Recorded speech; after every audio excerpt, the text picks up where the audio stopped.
be moving trap-free so that we'll be able to deal with some of the key issues that are there in the Electoral Act, i.e., the issue of electronic voting, the issue of making the decision of transmission of results electronically, we make it sacrosanct, not that we give an option to INEC so that they can be easily manipulating ideas. At the same time, we're looking at the issue of diaspora voting, which has become a very serious matter, even though it has its own challenges, but it's an option that people are trying to look into. Then there's a case of independent candidacy, which is very key also, because sometimes we have challenges as regard to the political parties, just as the case from what we are seeing in the Labour Party with His Excellency Peter Gregory Obi and other candidates. But I also must say that the most important aspect of that particular electoral act is making the vote count, meaning that we want to ensure that every polling unit, which has a designation of 500 persons to vote at the polling unit, can vote at that time, and their record of voting can be transmitted live and ensure that nobody is denied his own chance of voting and making sure that the vote really counts. These are major issues. But then what we actually did was to have a kind of a team of expert lawyers who will dissect the Electoral Act and look at the areas in which government may put in their own interest. Hello, do you have an interruption there? Hello? Hello? Sorry, I will mute him now. Sorry, you can go ahead. Okay, thank you. So eventually, it is also good that this particular government, with all due respect, do not want to recognize the rule of law and order. And this is coming from the simple fact that some of the decisions that's already been made as regard to our political space have been very challenging. So what do we intend to do? We intend to actually kind of follow up with a political, not say attack, but political aspect of it, so that there will be a kind of mobilization towards the National Assembly by our members to ensure that we advocate for this particular reform so that they will know how important it is for the politics of the day. Because really, if we go into election in 2027 with this Electoral Act, quite honestly, there will be a huge challenge. So I can say with a little bit of update that we're working very hard to ensure that we get the electoral reform that is well. But I also must remind you that the Electoral Act 2010, as amended, took close to almost 4 years, if I'm not mistaken, for them to enact it. That is to tell me, within now and next year, we have like only 1 year to ensure that that particular Electoral Act is amended. So it depends on how we push it. But in any case, we have seen the particular government or the National Assembly passing a law that takes only 1 or 2 days, and then it becomes a law in Nigeria. But of course, I know when it comes to this Electoral Act, a lot of interest will be in it, and then it may take a little bit of time. So we should be mindful of the timing, and then we need to push this particular request for Electoral Act to be done as quickly as possible. So this is the update I can tell you at the moment. Thank you. Okay, thank you very much, Doctor. With the introduction of beavers and, of course, the extinction of card reader, do you consider the usage of permanent voters card necessary? Can't we, also accommodate temporary voters cards? There is also some other schools of thought that once you are duly registered with INEC, you should be able to present your international ID and some other valid IDs to cast your vote. What's your position in this regard, sir? Quite honestly, for me, in Nigeria, we are using of duties. Duplication of duties, and then it affects just most of our funds. For example, there is a national ID card. Then there is driver's license. There's international passport. there's your personal identity in your place of work. So all of these you are expected to carry all about, there's about 4, then the voter's card. All of these we're supposed to carry like 4 documents along with you anytime you are traveling or anything you are doing. That is cumbersome. So for me, I would have preferred that we have one particular card that represents the majority of this. Maybe at least to say you can vote, you can travel with it, you can identify yourself with it. So those particular things should be included in one card. And that card for me should have been the international ID card, that is NIM. And that NIM, it's internationally recognized because both locally and internationally, it is seen to be the ideal way of which you identify yourself. And possibly also, it is nationwide. Many people have already gotten it. The only thing that is needed to add to that particular name would have been the voting unit where you vote. And that can be done within number. And then with regard to the issue of permanent voters card, voter registration should be a continuous process. A continuous process because at the point in time, those who are 17-year-old, according to law, you can only vote at the age of 18. Those who are within that particular threshold go into the next year to be able to vote. That's 18 years of age. So if, for example, automatically, those particular cards, if you're using a name, the year will automatically indicate. That way we will not have to spend so much money preparing ourselves to have a voters card registration. And then it will be authentically carried because almost everybody will have it. And I can tell you for sure, the number of people who have NIM in Nigeria today surpass the 98 or 93 million registered voters that we have. It is more than that because according to Worldometer, Nigeria has 230 human beings. But of course, that will not be to represent the 18-year threshold for you to vote. So even if what I'm saying is that the number of voters that we can have may even pass about 100 million. Okay, so but then we will have a register or a name that can carry everybody. The register for voters should be a continuous exercise that can carry everybody along. That for me is my take, and I think it's duplication of duty, but we can correct it if we have a set of people who are interested in leading this country aright. Thank you very much, Doctor. Yes, very important. Those duplications, there is need to be a unified system of to get voters registered, and of course have voters have their means of identification, and of course, like you have submitted continuous voters registration. This brings me to the powers of INEC. Sometimes, we argue that the powers of INEC to register voters, should be should be divested from the electoral body, so that for instance, once I turn 18 today, I should be able to go to INEC, portal, register myself, of course, generate my PVC or temporary ID as the case may be. I would like to get your view in this regard.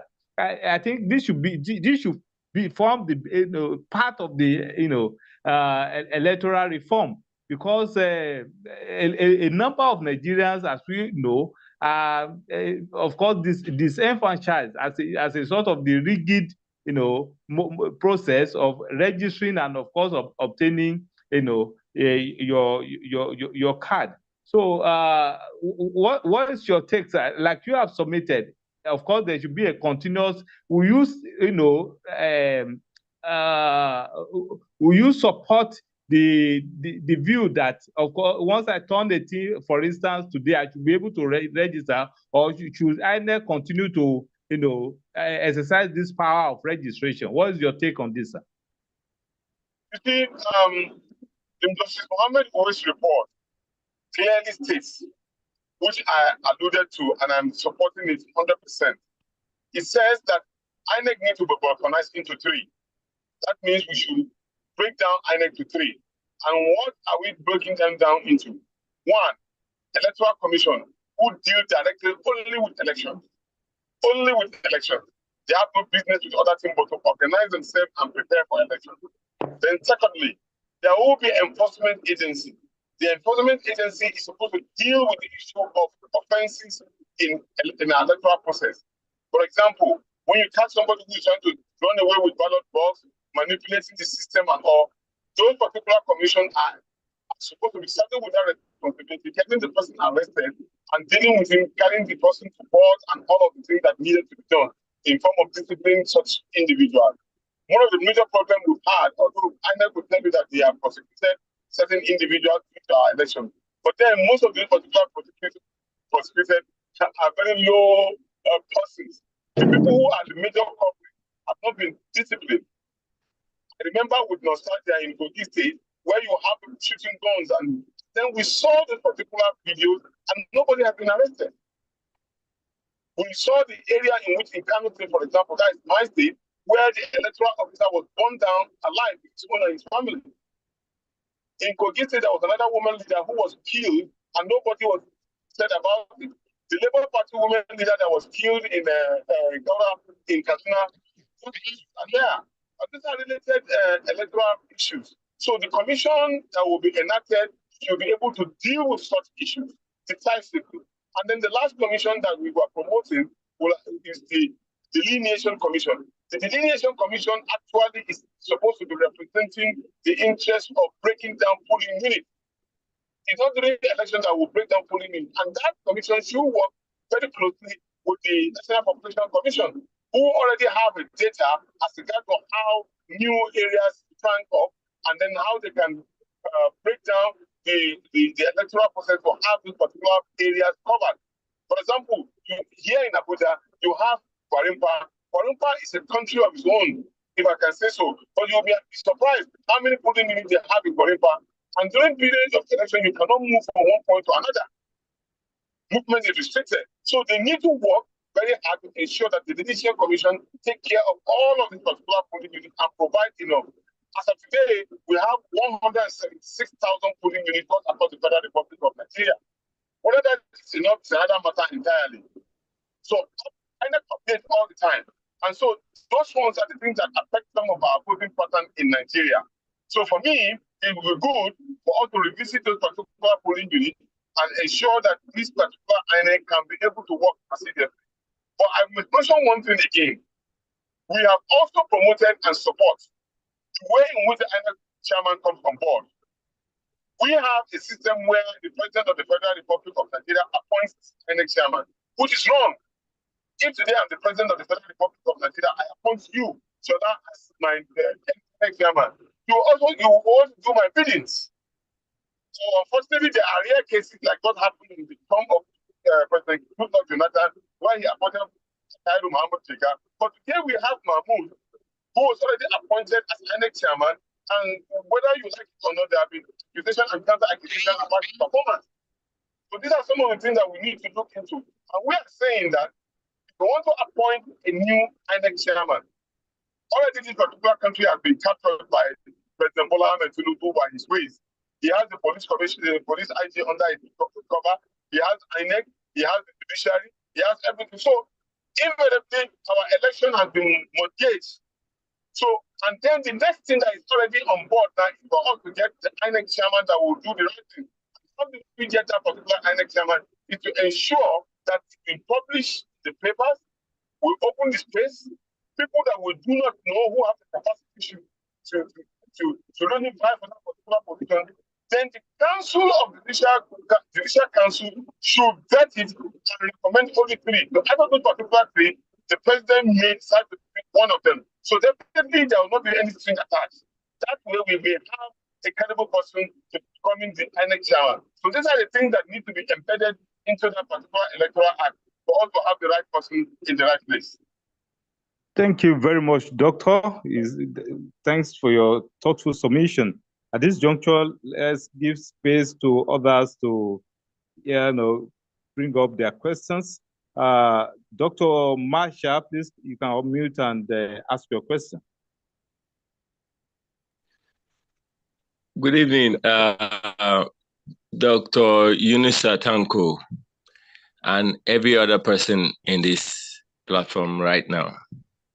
I greet you specially. Thank you, sir. Yes, my cogent questions are very, very, sometimes most strategic and probably tactical. And I want to actually ask them because I believe it's either we are having a shortfall of ideas or we are just rolling around the same circumferences as we usually do as Nigerians. Number one, if the OAS panel has actually given us, decisions or things to do, and we are not acting on those things, I don't know where we are going. But actually, let me outline them for you one by one so that you understand, Dr. Unisa, because it's like we are going round a vicious circle that we don't seem to want to get away from. Rather, we accumulate our energy on it, and it's like a fight. And it shouldn't be like that because we are human beings. Number one, we have independent electoral commission. The panel recommended, established in an independent body, decentralized structure to handle electoral rules, removing government influence over voters. Has that been done? No. Number two, continuous voters registration. They advocated for continuous voters registration to keep the electoral roll updated, allowing citizens register throughout the year. This would reduce last-minute errors and omissions. Has it been done? No. Biometric. If I go on and on, it will be very long that we might not even finish the discussion today. But because of time, I rather want to come back to my contention, because as it is, it's not because we all seem to go around the issue of the reform, because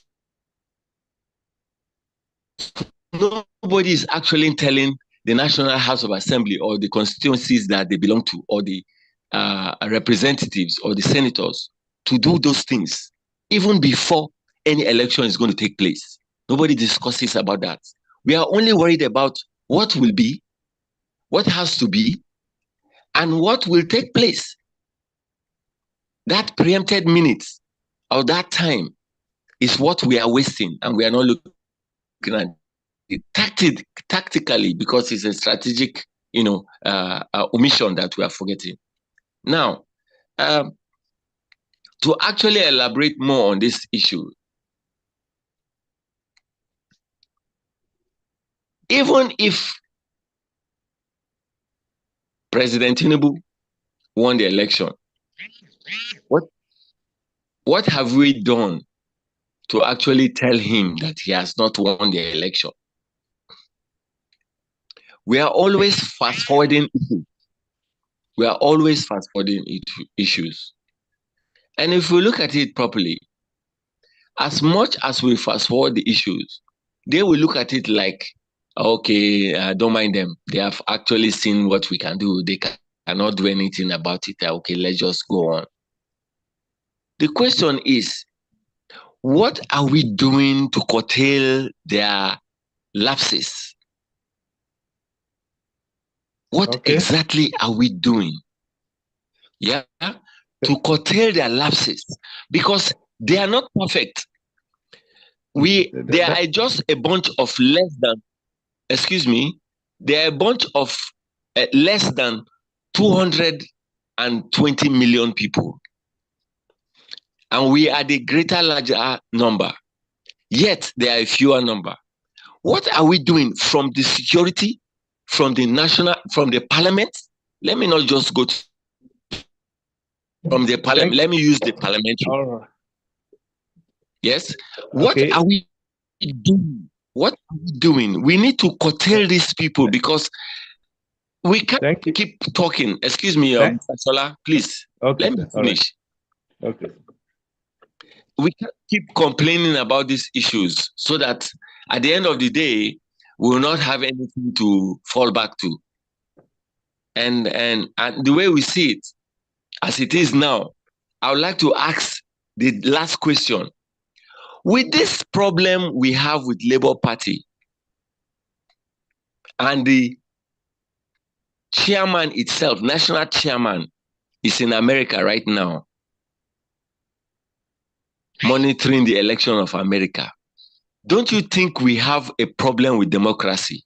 Because he has not actually fixed the one in his own country, but he's going to be a supervisor in America. If anybody tells me that is not true, they should get to my inbox and I'll tell them how true it is. Because we seem to be always forgetting what our responsibilities are, and we talk about issues that are not too relevant. Please, we are Nigerians. I am getting too bored about these rhetorics. I think we need to take a bolder step in addressing issues and telling what a spade is and what we should not be wasting our time for. The principle of, yes, Peter Obi, or the obedient movement is Peter Obi. Yes, I agree with that. But the question is, in actual sense, in what he is fighting for, is the totality of Nigeria to be independent and productive and democratic about us. What is the essence of all this, dilettanting, going back and forth, everybody playing pranks and not making things realistic? Let us look at those things because it's very cogent for us. Otherwise, we'll be wasting our time. Frankly speaking, we'll be wasting our time. I might have too much questions that I need to speak to Yusuf Tanko.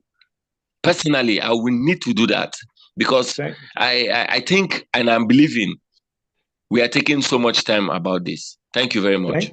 Thank you very much, Dr. Marsha, for your contribution and, of course, question. So the question to Dr. Yunusa is, what exactly can the Nigerians who actually have this power, who actually have this sovereignty, what can we do to curtail the shortcoming or the lapses of the political class? More or less they are more or less just subjugating the masses. What is the way out, Dr. Yunusa? Well, thank you very much. I can understand the frustration in the voice of the last caller. And see, the political struggle is not a 100-meter dash. It's a marathon. You could agree with me, those who want to perpetuate themselves into power and then use manipulation ideas to continue to be in power did not start today. For a person like President Tinubu did not start manipulative tendencies today. And so it's been a long-term planning. And that, of course, has culminated into where we are at the moment. So in that case, what do we do to deal with this particular heinous crime against the Nigerian states? Well, for me, it's about us regenerating our ideas for the interest of the whole. What we intend to do is, first of all, to actually galvanize ourselves into a very strong movement. Because you see, when you are championing a cause, it must be done by people. And what we are having is not a well-organized structure. And that is the reason why we need to do first thing first. First thing first in this situation is to ensure that the obedient movement, which by the grace of God, I'm leading at the moment now, is determined structure down the line from top to the bottom until when we get it on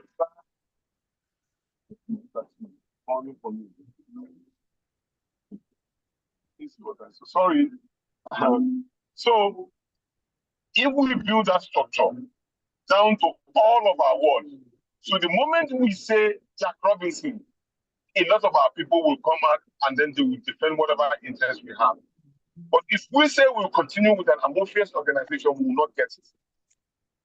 And I must tell you also, we have obedient people come across the federation. We have them in the police, have them in the army, we have them everywhere. So these are people who will be sympathetic to our cause. But we need to organize ourselves in such a way that when we pass, they will follow. So while we are already aware of this particular challenge, so we are going to make our struggle both political and we will follow the rules and regulation of the law. You cannot do something out of that particular provisions. We cannot pick up arms because we are Democrats, but we can object to any law that does not fit our interests as a people. So, but then we must do it in an organized manner. So I will crave your indulgence to understand the particular system that we have in our country as a very, very dicey one, but we are working and organizing ourselves to challenge this particular government in every aspect. You can take that to the bank. So just let us continue the process of organizing, promoting, directing, and at the end of it all, we can now advocate to the right thing to be done.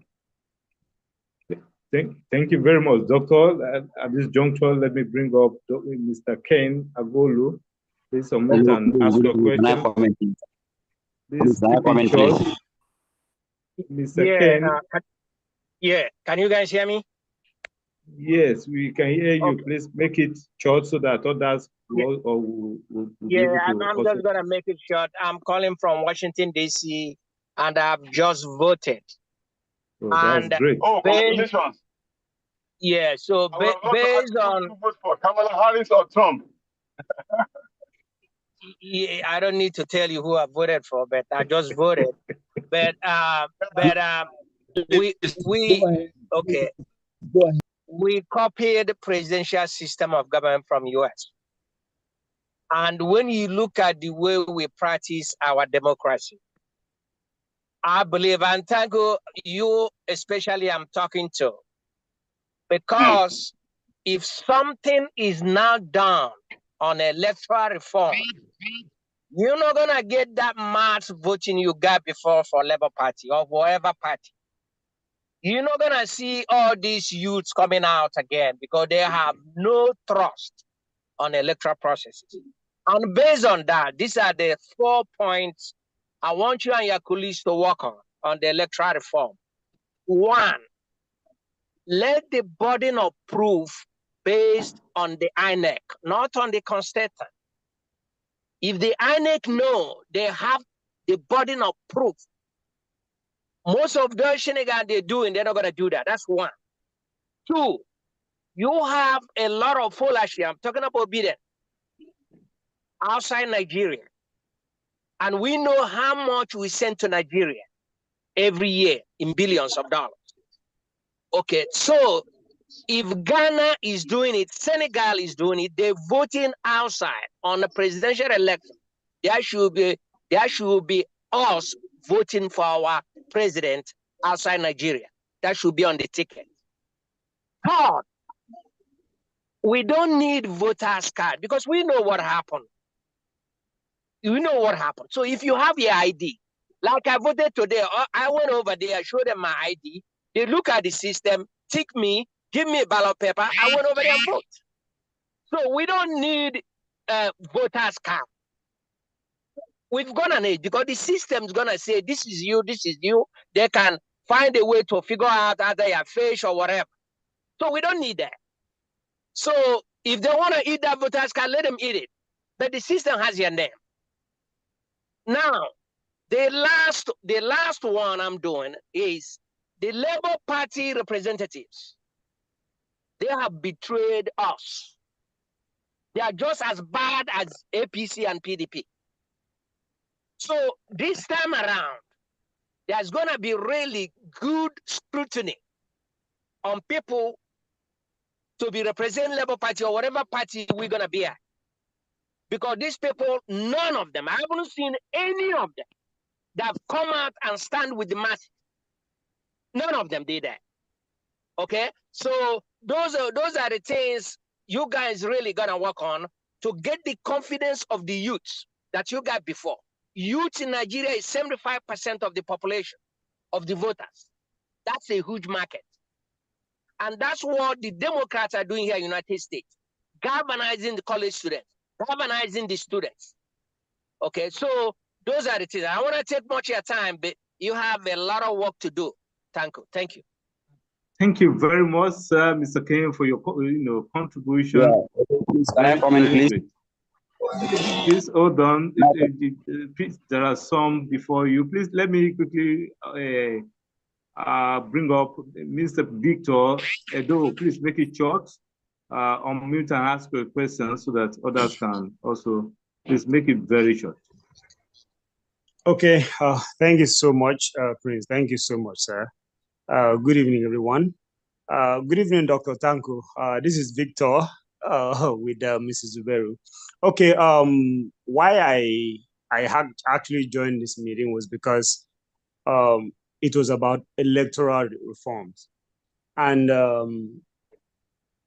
when you look at it critically, it's actually the one head of the game. So electoral reform is really in just to add to what the last speaker said. One more thing we might need to enforce, because sincerely a lot of youth are galvanized. For instance, one of the key points I used while campaigning during the last election was to tell the youth, hey, there's an electoral reform down. We are going to transmission is going to be live. I mean, it's going to be from the polling unit, it's going to be transmitted direct to server and all of that. So we have to look for a way to make transmission, electronic collation and electronic transmission mandatory in our elections to be able to transmit. And that the result on the server should be could be used as evidence in the court of law, and it will be admitted as one of the evidence. So we need to really push for electronic transmission. Apart from that, Tinubu will do what Tinubu does. I am not surprised with whatever this man he's doing right now. I'm not, to an extent. Now, the second lap that we also, either we are not looking at it or we just think, okay, when we get electoral reforms right, everything will be huru. It's actually the last lap, which is the judiciary. Anyhow, we might want to look at it that if we do remove the power of appointing the power of that arm of government from the executive, from the president, there is no, as we speak, a typical example is what just happened. If a court of law that was trying to sentence kids for treason and they had actually wanted to try, but just because the executive stood up somewhere and said, free those children, the judicial arm of government had to drop the charges.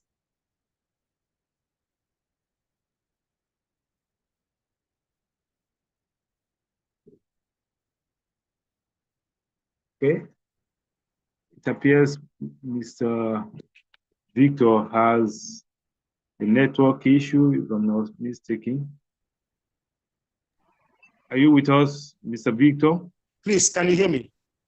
Okay, please yes, go ahead. We can hear you. Yes, I can hear you loud and clear. Can you hear me, please? Please go ahead. Are you through with your submission? Mr. Victor, are you through with your submission? All right. At this juncture, let me bring up Mr. Sunday Edegbe. Please, sir. I'm not done, please. Just a minute. I'll wrap it up, please. Okay, Please. I'll be asking. Okay, please go ahead. Please. Right. What I'm just to wrap this up, sir. So I am saying that as much as we work on the electoral reforms as obedient, we should also focus on how to separate, get that the other arm of government, which is judiciary. And then the last point is the reason the executives are bold to do, or not executive, Tinubu in question now. Sorry, it's not my president, so I'm not going to try to be diplomatic here. The reason he's he's bold to do what he's doing is because he knows that nothing can happen. No one can do anything. So I agree with Dr. Tanko when he said that we should build our structures to the polling unit so that when we say let's move, because if there is a way obedience structure can say, hey, for this particular reason, let's move, let's do this, and everybody is all out with the same mind, so that because the fear of the people should be there. But currently, there's none of that. And when two people are on the street, they will just start shooting and everyone will go back. And so that they have us under their palm. That's the reason this government is doing what they're doing. So in rounding up, sir, if there's a way to galvanize obedience, let's build that confidence back such that we can move as a unit to act. That would be the way to go. Thank you so much for the opportunity. So that is great. Thank you very much for your contribution. Well noted. Let me bring up Mr. Sunday Edegbe. Please unmute and ask your question. Mr. Sunday Edegbe. Yeah, good evening, everyone. Good evening, Dr. Yunus Atanko. Well done for all you have been doing. We have been seeing your job. Well done, sir. God bless you. Yeah, I want to say here, before I start, I want to appeal to every member of Obedient, even present here today, that we should at least begin to talk to at least 2, 3, 1 person to join the movement, because that is what we actually need right now. We need to bring more people into the movement. We know that the 2023 general election has demoralized a lot of Obedient members, but be it as it may, we cannot just relax because what has happened. No one is happy over what has happened. It is just like a situation whereby it was like everybody were in pieces, but we are bringing everyone together to continue the movement, just like Dr. Yunus Atanko will be doing. Please let us help.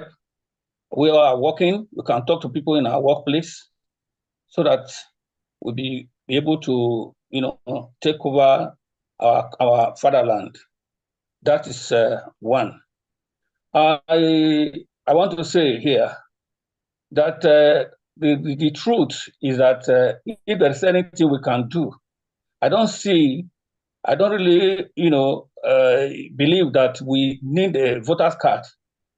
Voter's card, if there is anything we can do, that this voter's card is still causing a lot of harm to the Nigerian people. If there is any way we can do to use every other means of national ID card and what have you, to vote, to register and vote, even without this voter's card, it should be scrapped. They should scrap it up if there is a way that can happen. Dr. Yunus Atanko, please, I know that this movement is not an easy task. That this electoral, manipulation of a thing, I don't know what can we do to put an end to all of that. You see, what we actually need today on my own side is that electoral reform of a thing, the way I'm looking at it, that we can get it done. Because if we say the protest of end bad governance protests that our youth just partake in the other time does not reflect in the area of our president.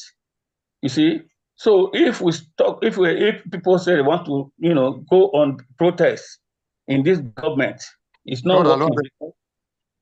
It's not working because they just do as if they are not seeing anything, they are not hearing anything. So what I am thinking that we should do is that we should, people at the front like Unisa Tanko and others, to be able to have interaction with, the National Assembly to do something meaningful, so that the electoral system in Nigeria should be changed. So that is my submission. Thank you very much, and God bless you. Thank you for your submission. I think I've already, that has been confirmed to us by Dr. Yunusa. The engagement is ongoing in order to see to the reforms of our electoral act, so that we can have a very credible election in Nigeria. At this juncture, let me bring up Mr. Blaise Oforo. Let me come in, please. Blaise Oforo, please keep it short. Your question for our guest. Blaise Oforo, please unmute and ask your question. Keep it very short, please. Okay, it appears perhaps he has a network issue. Dr. Dyke, please unmute and ask your question. Please, I want to come in, please. I'm running short of my battery, so let me just come in so I can see what I want to say briefly, please. Okay, since Dr. Blake is on, can you just give Isaac, Dr. Blake, please permit Isaac to ask his question because of the condition of his battery. Please keep it short. Yeah, thank you very much. I just want to be brief, just to add up to all what you have said. More emphasis that we should do on citizenship sensitization, the right. And then concerning the last election where Nigerians give Peter Obi the mandate, I think at that point in time, honestly, I must speak the truth. Peter Obi betrayed Nigerians because that was when Nigerians for once give them a mandate. And if these things are not properly addressed, I think the next election coming now, because we already saw this coming before now, that vote buying is going to be a major issue. And with what we are saying, I believe if things are not done properly, I think the next coming election in Nigeria will still be all about vote buying. And at that level, you see where vote will be even bought at the level of 1 million naira. So Nigeria need to be sensitized more on the importance of their one vote. Let them know if this 1 million naira you're taking can serve you for the next 4 years. So more citizenship education is a major challenge. So the Nigerian education agencies and other institutions, we have to take part, and even this platform has to be needful as well to sensitize the citizens as much as possible. Yes. All right. Thank you very much for that. I am Isaac Individual from South Bayelsa State, Nigeria. I'm also a 300 level political science student of Federal University of Turkey. I'm also regional leader of the Judge Council. Yes. Thank you very much. Thank you for your contribution, civic education, to educate the public as against vote buying. Great submission. Dr. Dyke, please unmute and ask a question. Dr. Dyke, FM. Okay. I've listened to the submission. Am I being heard? Yes, we can hear you. Yeah, so I've listened to the submissions here, and they're quite interesting. So it will be interesting to see how these things play out. But then I have 1 or 2 questions for our good doc here, Dr. Tanko. What is our game plan? Okay, so there's an election coming up in Ondo. I don't know what we don't understand. You see, we can be pretending like we can do this thing by just gathering people. We can do that. We've done it before, so we can do it again. But the essence is, what is the electoral value of gathering people? Elections are won by strategy. There was an election in Ondo State, in Edo State. We bungled it. There's another one coming up in Ondo. We have absolutely no plans. Now, please, Dr. Tanko, I would like to know, we have a strategy Or is this going to be, because this serial losses take their toll on the mindset and the psychology of our youth, making them feel that it might not be really worth the energy. Some of us are die hard loyally, yes, and we might not be lost in any way because of our support, our psychology, and our philosophy. But then, not all of us are as strong as some others. So some people might be lost on the way if we continue to lose elections serially like this.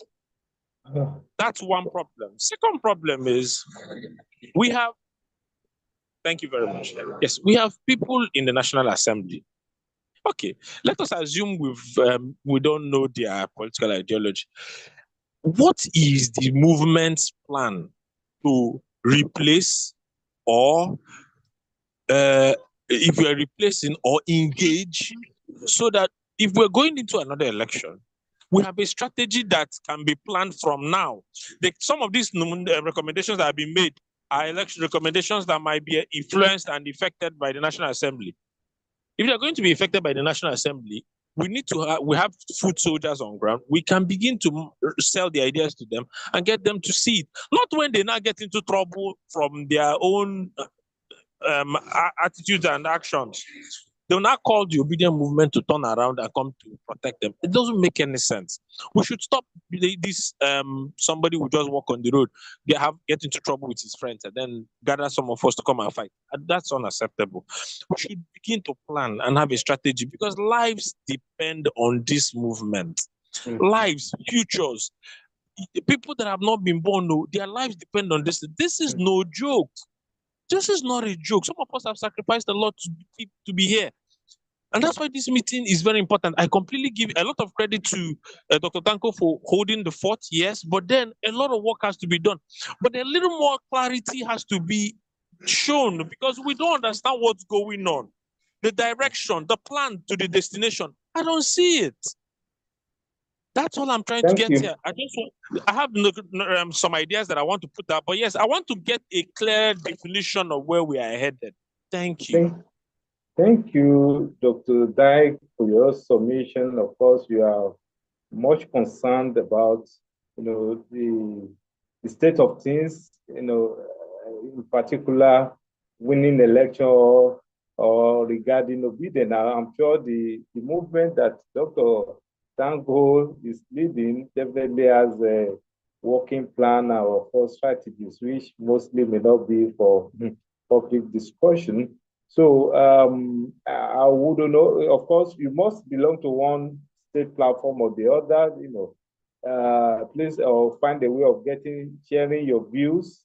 In order to, or strategies as the case may be, in order to be on the winning side. Thank you once again for that contributions. At this juncture, please, we are discussing the urgent need for electoral reform in Nigeria. We would like to have your contributions in this regard. What do you think we should do? Or if you have a question to ask us in this direction, please let me at this moment bring up Apostle Savio Peter. Please ask your question. You can unmute and bring up your question. Apostle Savio Peter. Yeah, good evening, everyone. Good evening. I greet all both the hosts. Good evening, our national coordinator. My name is Apostle Peter Ugochukunduku. I'm coming from the good state of Imo State, here in Southeast Nigeria. Obviously, I've been having a lot of meditation, spanning from the journey of 2022 journey down to the 2023 presidential election, making a lot of analysis on the motivation, the systems that motivated everybody to the word called the obedient movement, the sacrifices. In fact, why this meeting is on, I remember one of the movements we made here in Imo State, and I used my younger brother Lexus 350 for that campaign, and I didn't come back with it. It was burnt by unknown gunmen in the process.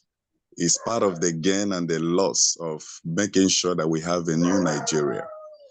Now, when we talk about renewing such passion that even everything you have, just like someone who have made comment that the issue of the obedient movement and the project New Nigeria lies in whatever we do from now and 2027 and for our unborn children, not even the ones that can say, okay, things are very bad. I remember how bad it is. One of my son, my daughter that is Can you 5 go years. straight to the question, sir? I'm coming. Okay. Now, what I'm trying to build is the passion for the commitment for this project. What I'm trying to say is, number one, that, concerning the issue of the obedient movement, just like the last speaker said, that we must have a practical outline, strategy, and what we need to do at this point. That, for example, here in Imo State, I will use my state as an example, that we need to begin to have that feeling back that something is happening, because those that are the grassroots, we might be 100 kilometers distant away from them. So we need to get on programs before the protest or whatever awareness for the electoral change. We need to come together. We need to begin to develop strategies to come together first, so that we will be together. If there is any process, and we said is 36 states plus the federal capital territory, it will be on a press of a button. The whole people will be mobilized. So I think that the first strategy is for us to bring out strategies that are going to remotivate us, get us engaged, put up on that right direction. Then we'll begin to see things happening. So, because just like somebody said, if we don't do this, do not expect the type of support we may have gained in the 2023 election. And we must also consolidate in the strategy that motivated a lot of persons, both be conveners or supporters, individuals. So we must look onto those things, look at the people that are going to manage this, and they make things in a more transparent way. I've spoken to the national coordinator before now, where I made a suggestion that since he's his position, assuming of office, like we have not had any official thing within our state called in respect to this. And if we have anybody to choose or any process to choose, it must be a transparent process for those in their different states. Every single human being that participated in 2022 and 2023 general election, everybody in their states knows the type of contribution and their influence in the obedient movement. So if you are coming to lead a new leadership in the obedient movement in the state, local government, ward, or polling unit, we may have seen the effect, what you have effected, and your face is not you are not a new person. And people have seen you, and you are not among the people who did what they did in the 2023 election that I don't want to mention now. So I think that the best way is to design a strategy where every single obedient movement in their different states should have a particular meeting or event in choosing who becomes their leader at their different states, so that it will be a transparent process, and that process will have a strategy to unify all other bodies. So if we begin to bring in all the obedience together through a strategy, it's just like keeping a structure, and the structure is not functional. People and their thinking, you see them, they won't take it serious. But once we begin to do that bit, even the government in today's government, we know that something is happening, that something is cooking. So we need to start cooking this by making sure that the body of the obedient movement is together with a vision that is defined by all. Thank you so much, and God bless you. Thank you for your contribution, sir. I think the message is where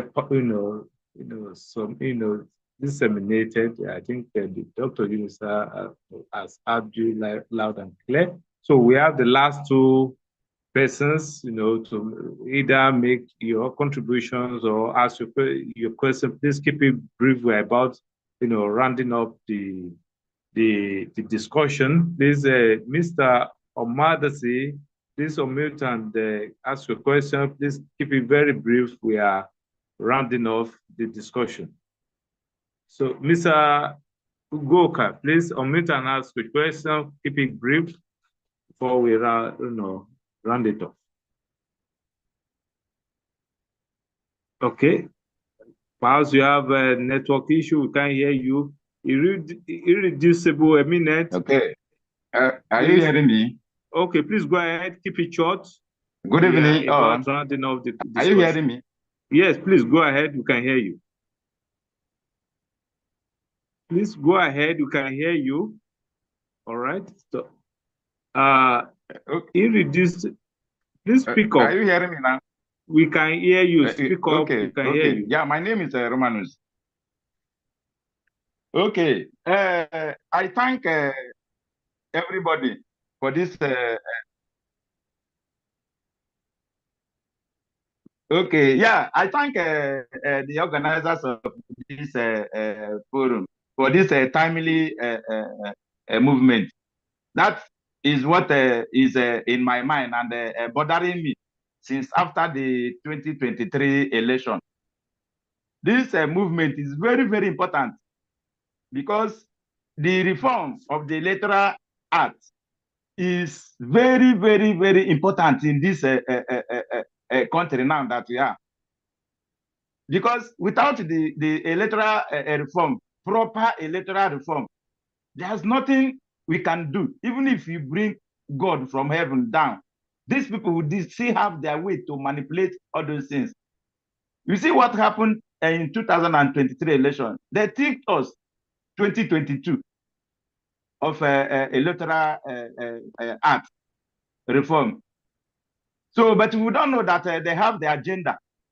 We all hope that things are going to be equal. So until at the dying minute, we begin to hear that the transmission of result is not compulsory through the server, that the transmission can be do manual and through the server. That is where they caught us on our way.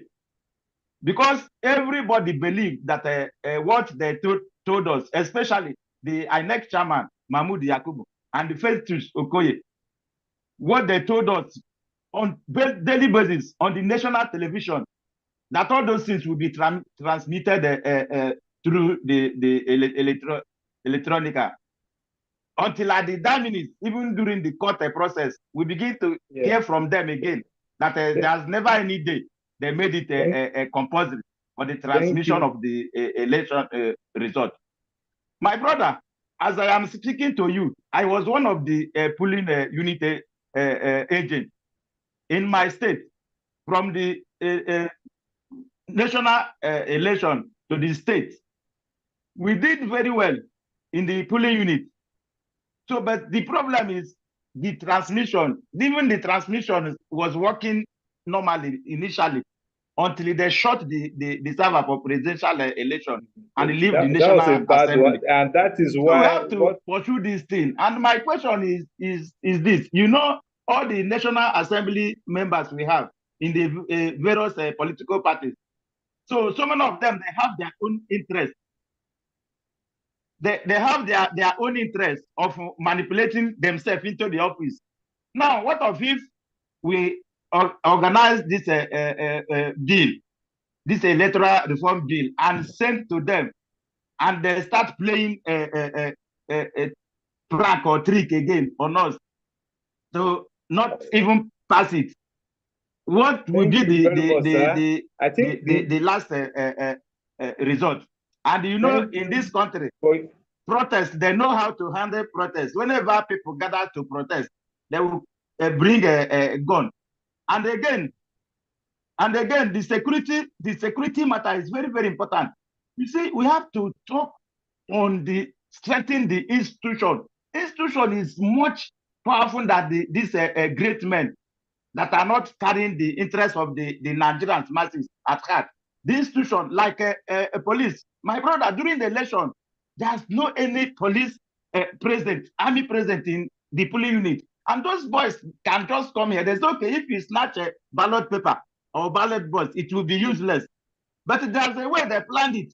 When they see where their opponents are gathering more votes, they will come them and destroy the whole thing, burn the whole so that that polling unit thank can you, be Mr. cancelled. Like what happened in Kogi State, we saw in the for your video contribution, where sir. people gathered there, they were voting. Can you hear me? At the time, a local government chairman with two police armed police officers, two armed police officers. He went to the ballot box and saw that a particular party, like a Labour Party, was winning. Thank you very much, sir, for your contributions. That is what we've been discussing. So the last person here, Mr. Eminent, please ask your question. If you are the last person, then we'll round off the meeting. Irreducible Eminent, please unmute and ask your question. Keep it direct. I have a question. I have a question. Okay, I have a question, please. Please, we are discussing the need for the electoral reform in Nigeria. Please post your question to our guest. Please keep it short. We are about rounding up the discussion. Well, thank you very much. Thank you very much, Prince. To Dr. Tanko, sir, I am actually just having a kind of simple advice to us. Now, the first thing is we are having cooked them down already. Unfortunately, since COVDEM has been existing, I did not really know what we've been able to do to the general public, because now this is actually a platform that should go a very long way. But it is presently now looking like a family group where we just make discussions. What are our impacts itself in the environment? Now, because I am expecting now, we are already in 2025. Now, presently, we should at least be having some people that will be like, hey, this is actually those that are really representing us. These are those that we're actually looking up to. And apart from that, now, as we're actually trying to reform things relating to election or even democracy at whole, now, there are some things that I'm expecting COVDEM, either at the national level or state level, to be talking about. Now, there's actually a speaker that talked about the child or these minors that were arrested during the protest. There was nothing from our platform, not even our national chairman actually said anything about it. These are things that people are watching. Now, before we will actually tell people that, yes, join our platform, we are so much concerned about the democracy of the country, we are so much concerned about the right of the citizen. They're actually looking at, are we ourselves voicing out where we need to voice out? And these are actually some cogent things I'm actually expecting us. Simple things matters. Now, situations like this, at least COVDEM should come out. Now, this is what the federal government did is wrong, what the AGF did is wrong, and things like that. So then, secondly, as I mentioned earlier, we need to know those we are looking at, who are those that are aspiring for different political positions. We need to start watching them down. It should not just be in 6 months to election or 7 months to election. Then you start seeing them actually coming out that, yes, I'm contesting for this position. We need to start watching them now. Now, we need to know what is their capacity and the likes. Thank you very much for that, sir. Thank you very much for your submission. Organizing event, issuing a series of press releases in matters of national concern. So it has always used. So, and of course, your observations, of course, in some other areas are well noted. Thank you for your submission. At this juncture, let me appreciate everyone for your presence and, of course, contributions to this meeting. In particular, I would like to appreciate our guest speaker in person of Dr. Unisa Tanko for your time and indeed very great, submissions as touching the areas that are needed for reform in our electoral act in order to guarantee the integrity of our electoral process. Once again, I thank you all. At this moment, Dr. Unisa would like to hear from you your parting words as we close the meeting. Dr. Unisa, sir, your parting words. What are we doing going forward? Thank you very much. Please. Thank you very much. I have listened to the very succinct questions. Some of them I've already answered, like our brother from Washington who said he had just voted. I have already explained those particular 4 questions that he actually asked as regard to issue of voters, institution, voting, and all. I've done that. And I just wanted to touch on 2 things that I've not really talked about. As regard to the issue of the process of selecting leaders, it's very important I mention here that the Fujian movement is not going to appoint anybody, like maybe me, the time to appoint somebody on behalf of state, local government, ward, and all. No. This particular process will be done openly and accountably, transparently, for the interest of everybody. It is now, I really want to appeal to some of us that it's not about you becoming a leader, it's about what you want to contribute to particular challenges that we have. Quite honestly, if we thought we have done something in 2023, honestly, we have just started, because these people now are ready to consolidate on their game. That's the reason why it has become very, very important that we need to build all of this. Every question that is asked and strategy that we want to employ, if we don't build this particular structure down the line, we are joking. Because it is the people that we put in place that we're going to actualize whatever strategy that we have. It is the people that we put on ground that we are going to discuss with and say, how do we do this? What do we do? Where does it affect you and I? If we don't do this process, we cannot be able to give instructions and directives to people. So that is why, number 1, very key, everybody that has been nominated into positions will be reached out. We will share all the list to every state. You go back within yourself and think who have the capacity to lead, and let us have it. And what we are doing is that during the process, we said each state should nominate persons, three persons from their senatorial district. For example, if you go to Benue State, you have zone A, zone B, zone C. Give us three persons from those particular zones. You see, we are lucky that we are not looking for people. The people are already there. You just have to manage the people. So if we are looking for people, it could have been another more difficult task, because we could have just appointed anybody. But here, we have some of the best of the best. So it's now left for us to select among the best of the best to be able to deliver what we want to do. So each state will give us three persons from each of the zones, so that our word will spread.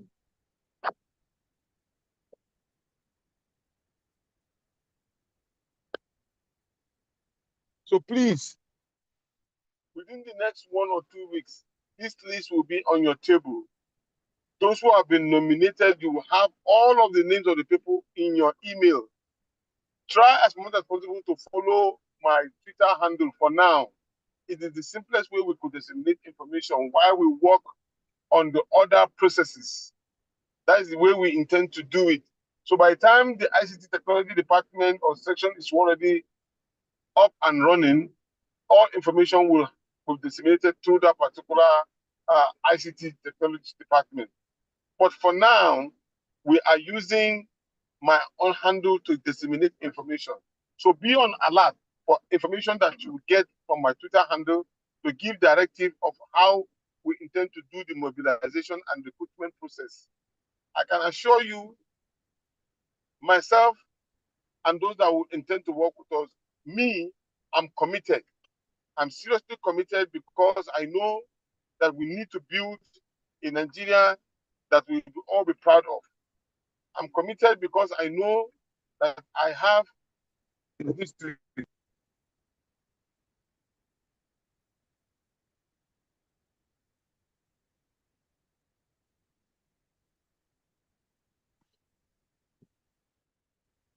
I am committed to that if we don't do this, we will have ourselves to blame. So, Biko, Ejo, let us do everything we can to work together as a team.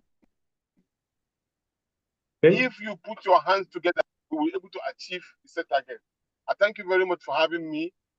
I'm always available. If I don't pick your call, if you call me, send me a message. I will reply you. It may not be immediate, but because of the workload. But by the time we are all, I will receive a message and I will respond to it. And thank you very much. God bless you all. Thank you very much, Dr. Yunusa Tanko, for your presence and, of course, contributions as touching the subject matter of electoral reform in Nigeria. We at COPDEM, we are also very much committed to this, to ensuring the electoral integrity in our polity, which is critical, as we all know that the leadership recruitment process is critical in order to guarantee good governance in Nigeria. So as we move on, we are going to float several other town hall meetings, discussing topical issues to contributing to nation building of Nigeria. So we are committed, very committed. I hope them in driving the process. We will always partner with as many bodies as possible to get to the Eldorado that we all desire. At this juncture, let me appreciate everyone once again for your time, and in particular our guest speaker. Once again, we thank you, and we'll meet some other time to engage on another topical issue. Good night, everyone. God bless you all. All right, good night. Thank you.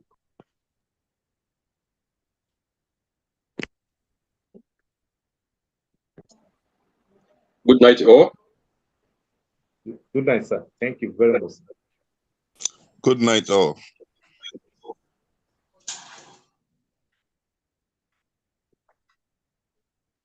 Night. Good night, everyone.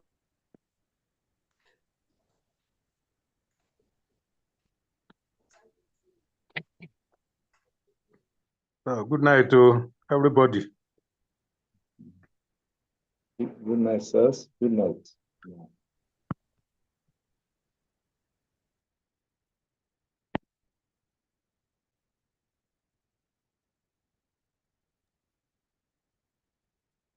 It's a very good night for everybody. God bless.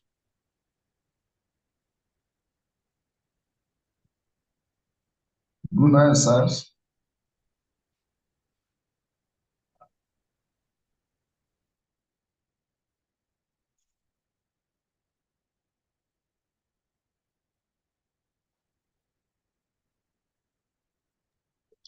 Good night, everybody.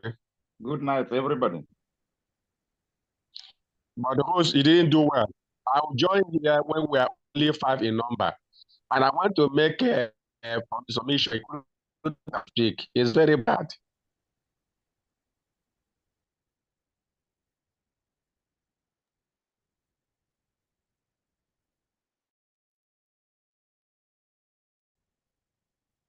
Also, did you hear?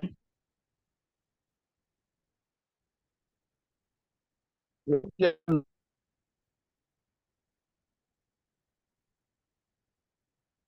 Ladi, are you there? Hello, Ladi, are you there? You can't hear me.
the best thing when they feel good.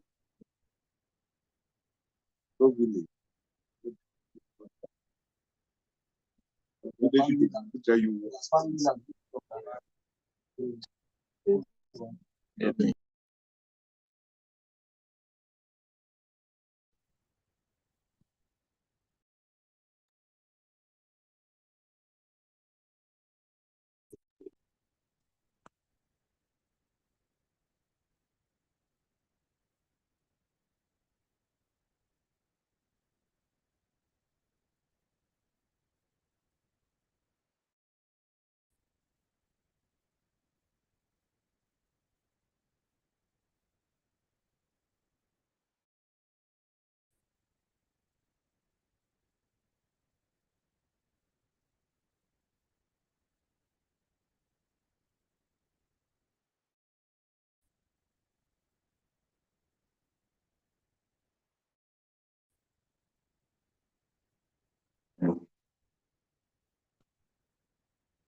people are getting too much addicted to this phone.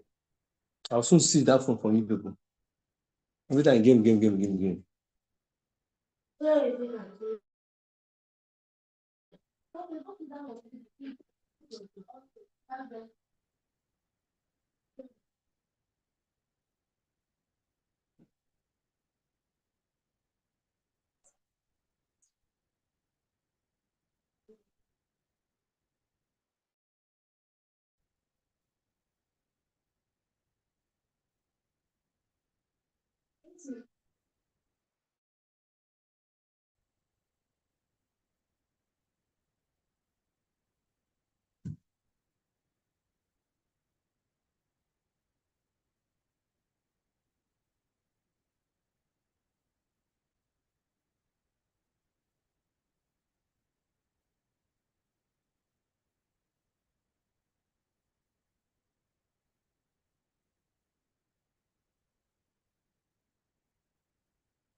This history of cars of people dropping off ballots at the ballot box. 3 of us that we spoke to all said they voted for former President Donald Trump. They said the economy was the most important issue for them, and that during former President Donald Trump's presidency, they felt that the economy was at its best, and that's why they decided to come and vote for him today. But one man said that although he voted for the former president, he doesn't think he's going to win.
Amen.